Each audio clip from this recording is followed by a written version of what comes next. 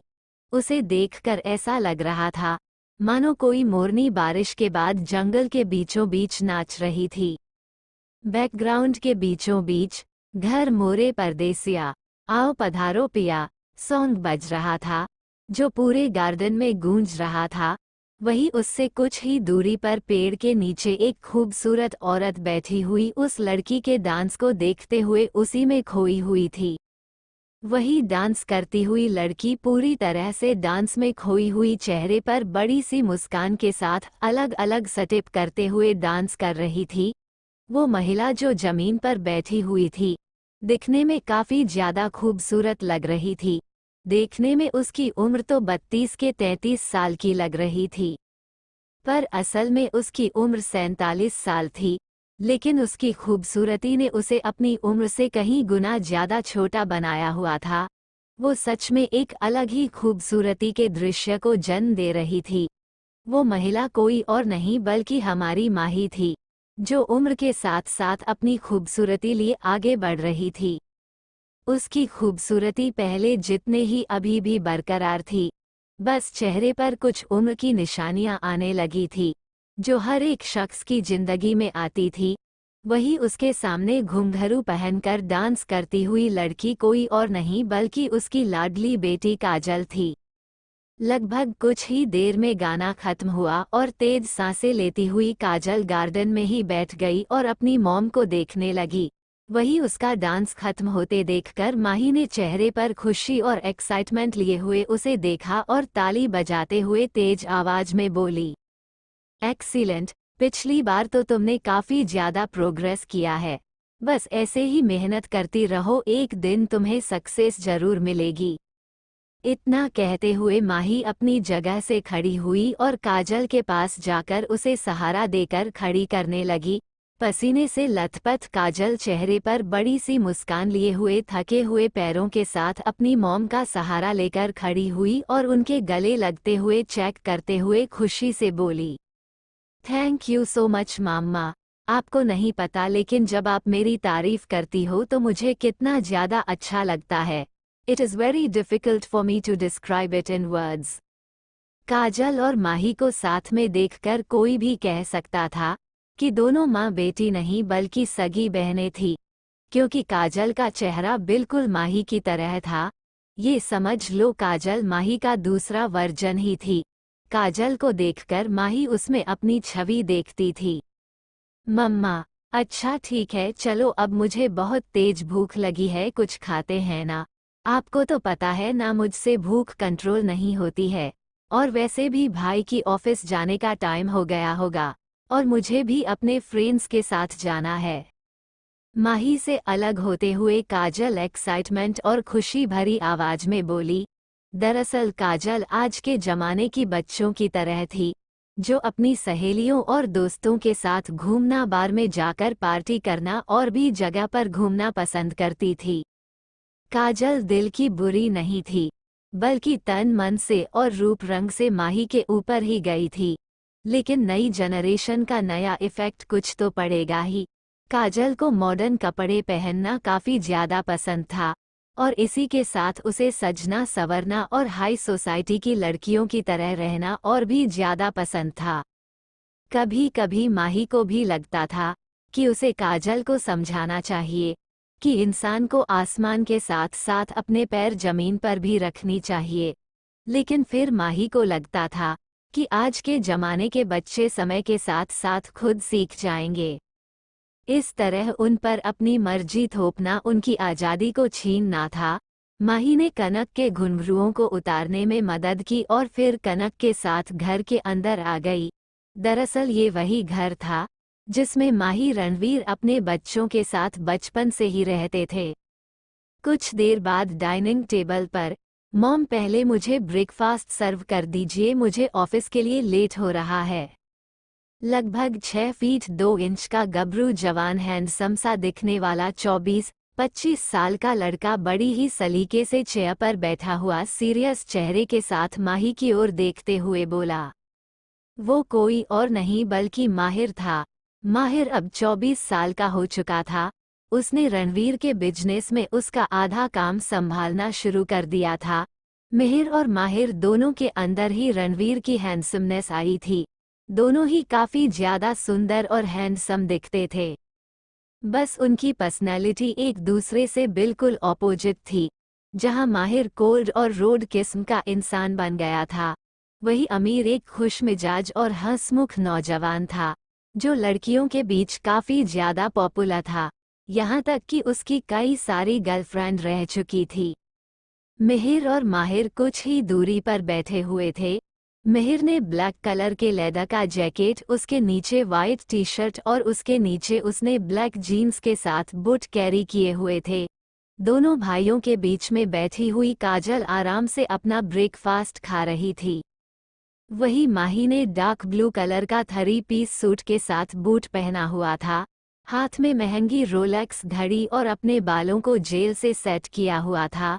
वही माहिर के बगल में चेहरे पर हल्की मुस्कान के साथ माही के साथ बैठा हुआ रणवीर ब्रेकफास्ट कर रहा था। स्वीट हार्ट, आगे का क्या सोचा है? वैसे तुम्हारा कॉलेज कब से स्टार्ट होने वाला है? सुना है तुमने डांस में काफी ज्यादा प्रोग्रेस की है। Good job. ऐसे ही लगे रहो, सक्सेस एक दिन तुम्हें जरूर मिलेगी। ब्रेकफास्ट करते हुए मिहिर ने अपनी छोटी प्यारी बहन को देखा और उसके सर पर हाथ फेरते हुए प्यार से बोला। वही उसकी बात सुनकर काजल मुस्कुरा दी और दोनों भाई बहन ने एक दूसरे को साइड हग किया। अभी काजल ने माहिर को देखा और फिर मुंह बनाते हुए चिढ़ भरी आवाज में बोली, माही भाई, सीरियसली मुझे तो आपके फ्यूचर के बारे में सोचकर ही टेंशन हो रही है। आखिर किस लड़की की किस्मत फूटी होगी कि आपके साथ शादी करेगी? मम्मा डैड, आई स्वेर, अगर आपका बड़ा बेटा इसी तरह एटीट्यूड लिए घूमता रहा तो वो दिन दूर नहीं जब आप दोनों अपने ग्रैंडसन या डॉटर के लिए तरसेंगे। माहिर को इतना सीरियस और गंभीर चेहरे के साथ पाकर काजल ने रणवीर और माही की ओर देखते हुए चेहरे पर बनावटी मुस्कान के साथ कहा। वही उसकी बात सुनकर माहिर अपनी छोटी बहन को ढूंढने लगा और फिर उसने उसके सर पर हल्के से मारते हुए कहा, तुम अपनी स्टडीज पर ध्यान दो। मेरी शादी की चिंता तुम्हें क्यों हो रही है? तुम अभी इतनी पिद्दी सी हो और दूसरों की शादियों का जिम्मा लेकर घूम रही हो। तुम्हें हमारी बहन होने से अच्छा तो पंडित की पुजारिन होना चाहिए था। कम से कम लोगों की शादियां कराते हुए तुम्हारा कुछ तो भला होता। इतना कहते हुए माहिर के होंठ के ऊपर हुए। वही उसकी बात सुनकर काजल का मुंह बन गया और उसने मुंह टेढ़ा किया और वापस अपना ब्रेकफास्ट करने लगी। कब से बैठा हुआ मिहिर जो अपनी हंसी कंट्रोल करके बैठा था, काजल की हालत देखकर उसकी हंसी कंट्रोल नहीं हुई और उसने ठहाका मारकर हंसना शुरू कर दिया। काजू, माय स्वीट हार्ट, तुम्हारा स्वीट हार्ट कड़वा हॉट बन गया। हा हा हा हा हा, पोपट। हंसते हुए मिहिर ने काजल की और उंगली से इशारा करते हुए कहा और फिर से जोरों जोरों से हंसने लगा। उसे इस तरह फूट फूट कर हंसता हुआ देखकर और उसके चेहरे की खुशी देखकर काजल का खून खोल रहा था। उसने रोंदू सा चेहरा बनाकर रणवीर की ओर देखा और मुंह बनाते हुए गुस्से में बोली, डैड, मैम, आप अपनी बेटी को समझा लो, वरना इनका मुझसे पंगा लेना इन्हीं भारी पड़ जाएगा। इनकी जो 32 दांत दिख रहे हैं ना, एक पल में ही गायब कर दूंगी। ओह बेबी, तुम्हें इतनी गलतफहमी क्यों है? खुद को देखो, तुम अभी 18 साल की भी नहीं हुई हो। बड़ों से इस तरह बातें नहीं करते, और वैसे भी मैं तो तुम्हारा बिग ब्रदर हूं ना। काजल की बात सुनकर मिहिर ने उसे दांत दिखाकर चिढ़ाते हुए नौटंकी भरे अंदाज में कहा। वही उसकी नौटंकी और उसकी बातें सुनकर काजल को गुस्सा और भी ज्यादा आ रहा था। तभी मिहिर ने उसे और भी ज्यादा परेशान करने के लिए मुंह बनाते हुए चेहरे पर बड़ी सी मुस्कान के साथ कहा, बाबू गुस्सा नहीं करते, छोटी बच्ची हो क्या? आह, मैं आपको छोड़ूंगी नहीं। मिहिर की बात सुनकर अपनी जगह से खड़ी होती हुई गुस्से में काजल उसकी ओर बढ़ी। वही दोनों भाई बहन की नौटंकी देखकर माहिर मुस्कुरा दिया। रणवीर और माही दोनों के लिए तो तीनों का इस तरह झगड़ना आम बात हो चुकी थी, क्योंकि इस तरह एक दूसरे को परेशान किए बिना और झगड़ा किए बिना तीनों का कहाँ खाना डाइजेस्ट होता था। मिहिर और काजल का तो समझ में आता था, लेकिन कभी कभी माहिर भी उनके साथ शामिल हो जाता था। लेकिन भले ही दोनों भाई अपनी बहन को कितना ही परेशान क्यों ना कर ले, बाहर का कोई भी शख्स काजल को कुछ कह भी दे तो दोनों भाई चट्टान बनकर उसके सामने खड़े हो जाते थे। काजल के अंदर दोनों भाई की जान बसती थी, या यूं कहें कि उनकी पूरी फैमिली की ही जान काजल में बसती थी। सबसे ज्यादा रणवीर अपनी प्रिंसेस से प्यार करता था। आज का सफर यहीं पर खत्म होता है। उम्मीद है ना चैप्टर की शुरुआत जल्द ही होगी। प्लीज़ लाइक कमेंट शेयर जरूर कीजिए और अपने रिव्यू जरूर दीजिए।